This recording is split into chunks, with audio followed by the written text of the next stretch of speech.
অনেক মর্মবিদারক একটি ঘটনা, দুঃখজনক ঘটনা পৃথিবীব্যাপী ছড়িয়ে গিয়েছে এবং সারা বিশ্বের জনগণ দুঃখ প্রকাশ করছে। স্কুলের কোমলমতি ছাত্ররা অকালে পৃথিবী ছেড়ে বিদায় নিয়েছে। ঘটনার জন্য সান্ত্বনা দেওয়ার ভাষা আমার নেই। প্রায় ৩২টি পরিবার ইতিমধ্যে তাদের স্বজন হারিয়েছে।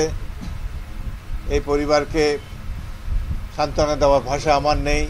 আল্লাহর কাছে কামনা করি আল্লাহ যেন এই কোমলমতি শিশুদেরকে সবাইকে জান্নাতুল ফেরদৌস নসিব করেন, তাদেরকে যেন শহীদি দরজা দেন এবং এই পরিবার, শোক সন্তপ্ত পরিবার সমূহ এই শোক সহ্য করার তৌফিক যেন আল্লাহ তাদেরকে দেন। এই ধরনের ঘটনা বাংলাদেশে বিমান এসে স্কুলের উপরে আঘাত করবে, অতীতে কখনো ঘটে নাই। এই ঘটনাটি যুগ যুগ ধরে মানুষ স্মরণ করবে। এর অন্তর্নিহিত কারণ, কারো কোনো গাফলতি ছিল কিনা সেগুলো আর আজকে আমরা এখানে যেতে চাই না।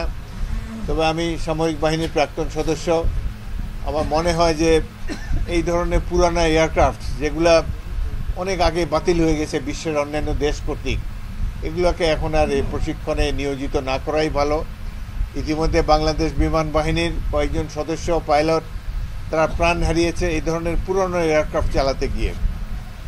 বাংলাদেশের মানুষের জীবনের কোনো মূল্য নাই এবং যারা দায়িত্বশীল তারা এগুলো খেয়ালও করে না। এতদিন যারা আগে রাষ্ট্র ক্ষমতায় ছিল তারা দু পয়সা কামাতেই ব্যস্ত ছিল, লুণ্ঠন কাজে ব্যস্ত ছিল, কিভাবে বিরোধী দলসমূহকে দমন করা যায়, হত্যা, গুম, কিভাবে এই সমস্ত অত্যাচারের মাধ্যমে ভোট রিগিং করে নিজেদের শাসনকালকে প্রলম্বিত করা যায়, এটাই ছিল তাদের চিন্তা। দেশে যদি গণতন্ত্র থাকতো গত 16 বছর, তাহলে হয়তো এতগুলো মানুষ অকালে প্রাণ হারাতো না। আমাদেরও নির্বাচিত প্রতিনিধিদেরও দেখার সুযোগ হতো। অ্যান্টিব্যাকটেরিয়াল অ্যাডিটিভ যুক্ত সেরা ওয়াটার ট্যাঙ্ক বিশুদ্ধ পানিতে ব্যাকটেরিয়া জন্মাতে দেয় না। কেন এই ধরনের মর্মান্তিক অ্যাক্সিডেন্টগুলো ঘটে? মাইলস্টোন স্কুলের অনেক নাম ডাক ছিল, এখন জানি না কেন ভিতরে তাদের যে অভ্যন্তরীণ যে অ্যাডমিনিস্ট্রেশন সেগুলো ঠিকঠাক মতো চলে কিনা, ছাত্রছাত্রীদের সাথে, অভিভাবকদের সাথে যথাবিধ ন্যায়ানুগ ব্যবহার করা হয় কিনা জানি না। তবে আমরা আশা করব এই ধরনের দুর্ঘটনা যেন আর না ঘটে। বিমান বাহিনীর যারা কর্মকর্তা আছে তাদেরকে অনুরোধ করব তারা যেন মেনটেন্যান্স ঠিক মতো করেন। এই ধরনের পুরানো এয়ারক্রাফট বাদ দিয়ে আধুনিক এয়ারক্রাফট, সংখ্যায় কম হোক তবুও আধুনিক এয়ারক্রাফট কিনে প্রশিক্ষণের ব্যবস্থা করুক, যাতে করে আর অকালে যেন আমরা আমাদের তরুণ পাইলটদেরকে হারাতে চাই না। এই পাইলট চেষ্টা করেছিল, পাইলট তৌকির, সে চেষ্টা করেছিল আশেপাশে ল্যান্ড করার জন্যে, কিন্তু উঁচু উঁচু বিল্ডিং থাকার ফলে সে ল্যান্ডিং করতে পারে না স্থানভাবে। যাই হোক, আমরা মুসলমান, নির্ধারিত ভাগ্য সকলের জন্য রেখেছেন সেটাতেই বিশ্বাস করি। আশা করি আমাদের এই দেশটি অনেক ঝড়ঝঞ্ঝার মধ্যে দিয়ে গিয়েছে।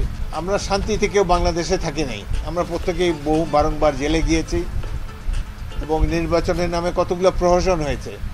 আমি আমার এলাকার থেকে 6 বার নির্বাচিত হয়েছি এলাকাবাসীর সৌজন্যে, কিন্তু 18 নির্বাচনে পুলিশ বাহিনী এসে আমার বাড়িটা ঘিরে রেখেছে 15 দিন, ঘর থেকে আর বেরোতে পারিনি। জানা কারণে আল্লাহর কাছে শুকরিয়া জানাই যে অবশেষে এই দুঃশাসনের পতন হয়েছে।